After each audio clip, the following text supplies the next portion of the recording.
pensez avoir une infection sexuellement transmissible ou c'est juste pour prévenir, restez avec nous jusqu'à la fin de cette vidéo. Toujours dans la joie et dans la bonne humeur.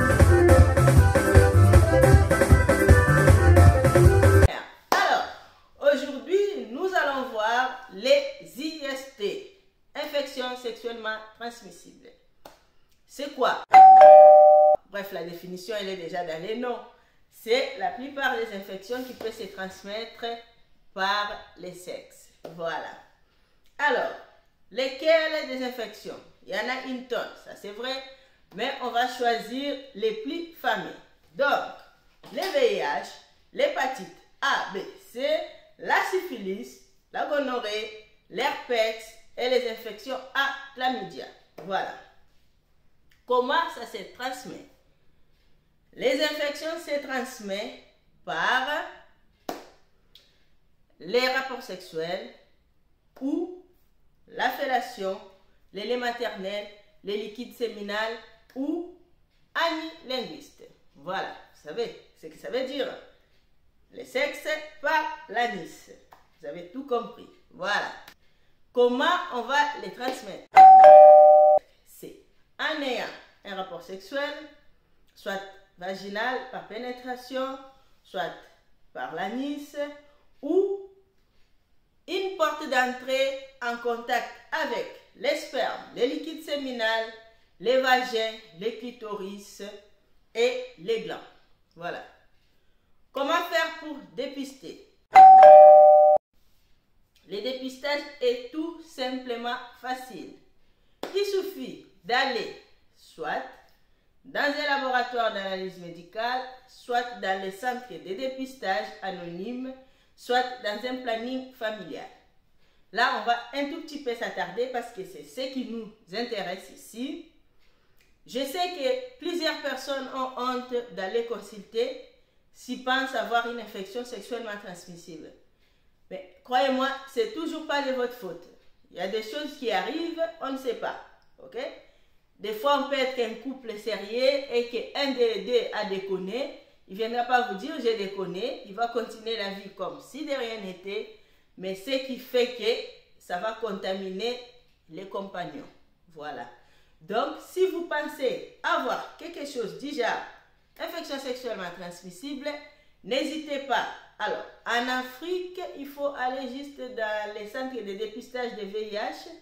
C'est là que ça peut être gratuit au cas où si vous n'avez pas l'argent pour aller dans un laboratoire vu que c'est payant. En France, dans les laboratoires, si vous avez la prescription médicale, ça va être remboursé. Sinon, c'est vous qui allez payer. Mais dans les centres de dépistage anonyme, ne vous inquiétez pas, ils ne diront rien. De toute façon, là-bas, il n'y a pas de nom. Juste, ils vous donnent un numéro il n'y a que vous qui savez qui vous êtes sur les numéros. Et il vous dit à quel moment venir chercher le résultat. Donc, c'est complètement confidentiel. Pareil pour les centres de planning familial. Si vous allez, c'est aussi confidentiel. C'est remboursé, ça c'est ce qui est bien. Et aussi, ils peuvent vous traiter. C'est ça le bien. Ils vont vous traiter. Pourquoi? Une grande partie de la population vit avec le VIH, mais vu qu'ils sont asymptomatiques, ils ne le savent pas.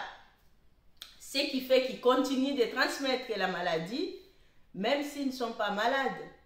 Donc, la solution de tout ça, selon moi, je dirais l'abstinence, même si on sait que c'est dur à le faire, mais l'abstinence c'est mieux. Et même si on s'abstient, des fois ce n'est pas suffisant, parce que le jour où on décide de se mettre avec quelqu'un, peu de gens ont cette idée de dire ouais, on va d'abord faire les analyses avant de passer à l'étape suivante.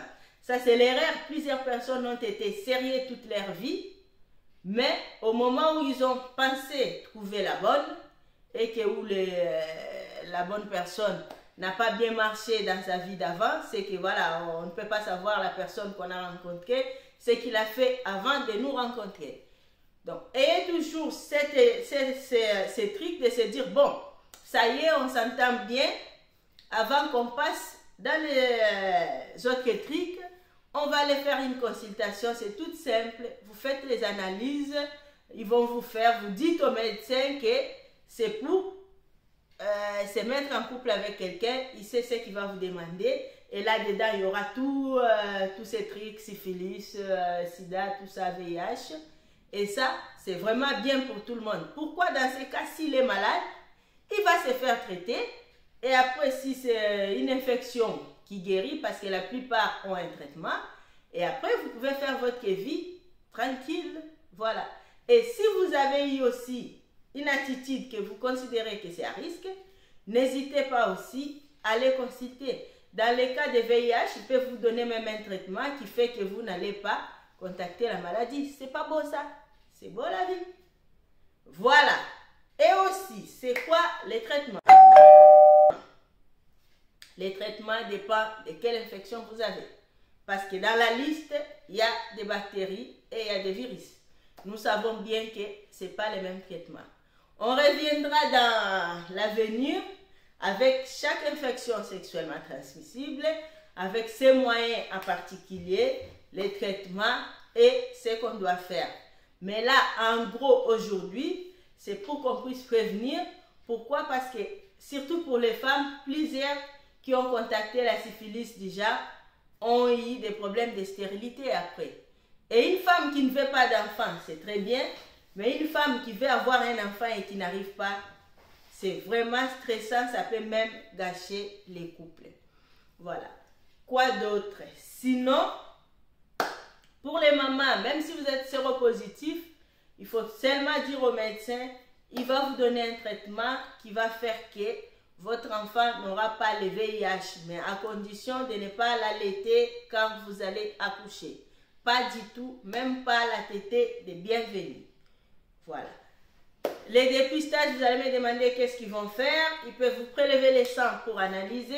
Ils peuvent prendre les prélèvements vaginaux ou les prélèvements urétrales. Voilà. Je crois avoir fait les grands tours. Sinon, peu importe. Je sais que quand on parle des infections sexuellement transmissibles, les gens ont tendance à dire « Ouais, ça c'est pas pour nous, c'est pour ceux qui sont enamourés avec les gens du même sexe. » Mais c'est toujours pas les... C'est vrai, ils sont plus exposés, mais c'est pas absolu ça. Nous tous, on peut contacter une infection sexuellement transmissible. Il suffit d'être vigilant et quand on pense avoir eu un risque, n'oubliez pas, surtout, les préservatifs, de vous faire tester avant et de vous faire traiter si vous êtes malade. Parce que la maladie ne s'affiche pas sur le visage des gens. Vous allez me dire, comment je vais savoir que là, je suis à risque? Écoute, si vous avez des brûlures, les pertes qui changent de couleur, qui sentent mauvais, vous avez des petites boules pour l'espèce, vous savez ce qui fait quand vous avez la fièvre, si vous l'avez en bas ou partout sur votre corps, si vous avez des verrues sur votre sexe, peu importe féminin ou masculin, ce sont des signes qui alertent. Ou si vous savez que vous avez eu plusieurs personnes ou en même temps ou à différents moments, n'hésitez pas à les consulter. Il n'y a rien de mieux que d'être ou d'avoir une bonne santé. Sur ce, merci à tous les nouveaux abonnés. Je vous remercie de tout cœur. Continuez de vous abonner pour m'encourager. N'oubliez pas de cliquer sur le petit pouce bleu pour liker la vidéo. Abonnez-vous, partagez, invitez vos amis. Je vous aime. Un grand bisou, un grand cœur comme ça. Toujours dans la